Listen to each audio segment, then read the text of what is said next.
Hey guys, welcome to this session. Today let's talk about the soil properties. Specifically, we'll talk about the soil physical properties. In the last video, we discussed some of the physical properties, like soil structure. So today, let's see the other soil physical properties. Uh, Starting with the soil porosity. Now, simply soil porosity, this is the physical property of the soil to have spaces between these soil particles.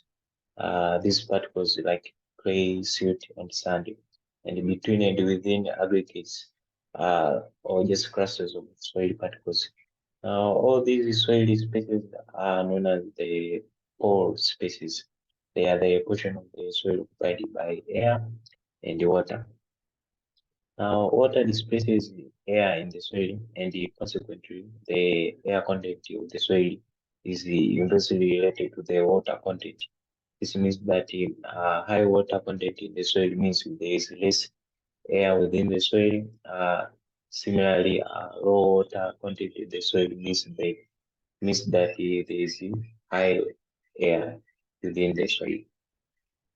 Now, this kind of mechanism results in the higher levels of carbon dioxide and the low levels of oxygen within the soil, which is not favorable for the plant growth. All these conditions also favor the nitrification, which is the biological process that converts the nitrogen to the greenhouse gases, the nitrous oxide.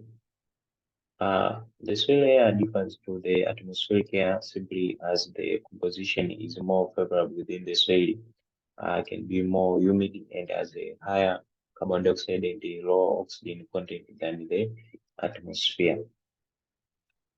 Let's see the factors for the soil porosity. Now, the number and the size of the pore species are determined by the following factors.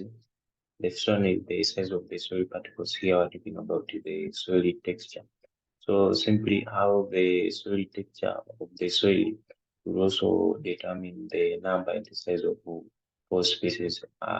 Here will mean that the form of the soil or the particles that make up the soil will also make up their size and the number of pore species that can occur in the soil. The second one that the arrangement of the soil particles are into aggregates, simply the soil structure. So basically, these two are the main factors for the soil porosity, the soil texture, and the soil structure. Now, see the forms of soil porosity. Soil porosity can be made up of pores of two forms. Now, these are as follows. The first one, the larger pores, so known as the macro pores. These allow air and the percolating water to move easily through them since are huge or they are big. The second one are the small pores, which are known as also the micropores. These do not allow air to move easily, and they are also largely limit water movement. So those are the main two forms of the soil porosity. Let's see the soil consistency. What do you mean when you say soil consistency? Soil consistency, this is the physical property of the soil that expresses the cohesive and the adhesive forces holding the soil particles together, varies with the moisture content. Simply, this property describes the resistance of the soil at various moisture contents to mechanical stress or manipulation. This consistency is the resistance of the soil to deform or rupture. Simply as the soil consistency, the forces of cohesion and adhesion that are holding the pairs together. Now, it refers to the degree of the plasticity and the stickiness of the soil. It also indicates the amount and the type of clay material, condition for the tillage and the potential for the compaction. So that's a simple introduction to the soil consistency.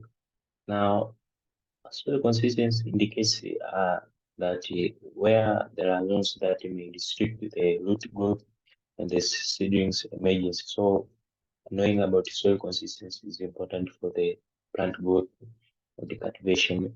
And also the soil consistency indicates the whether a soil is likely to develop the compacted zones, the large crust, hard pans, etc., etc.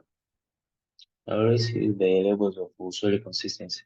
Soil consistency is described at three moisture levels. The first one is the wet thickness, where it can be described non-sticky, slightly sticky, sticky, or very sticky.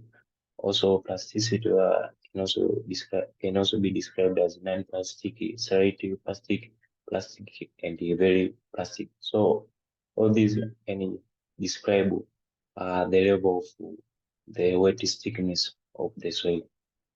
The second one is moist, whereby the soil consistency can be described whether very friable, firm, and very firm. So these are just they are described the soil consistency. The third one is dry, where can be described as loose, soft, slightly hard, very hard, extremely hard. So these describe how hard soil consistency can be.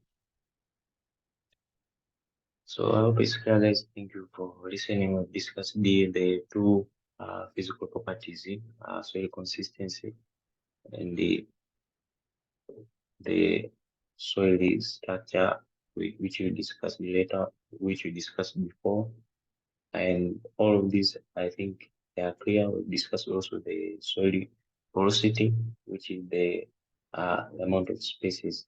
So I hope it's clear. In the next video, we'll move on to the chemical soil properties. Thank you.